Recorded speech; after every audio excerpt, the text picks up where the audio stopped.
టాలీవుడ్ లో విషాదం చోటు చేసుకుంది. బలగం సినిమా ద్వారా గుర్తింపు పొందిన జానపద కళాకారుడు మొగిలయ్య అనారోగ్య సమస్యలతో మృతి చెందారు. గత కొన్ని రోజుల నుంచి మొగిలయ్య కిడ్నీ సమస్యలతో బాధపడుతున్నారు.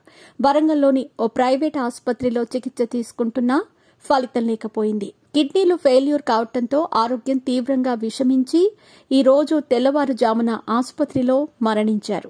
మొగిలయ్యకు బలగం సినిమా డైరెక్టర్ వేణు మాత్రమే కాకుండా చిత్ర యూనిట్ కూడా చికిత్స కోసం ఆర్థిక సాయం అందించారు.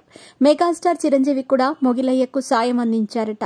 బిజీగా గడుపుతున్న లైఫ్ లో చిన్న బ్రేక్ తీసుకుని ఎంజాయ్ చేయాలి అనుకుంటున్నారా? అయితే వెంటనే ఆర్వీ వెకేషన్స్ ప్రైవేట్ లిమిటెడ్ ని సంప్రదించండి. మరిన్ని డీటెయిల్స్ కోసం సంప్రదించండి 7997979960.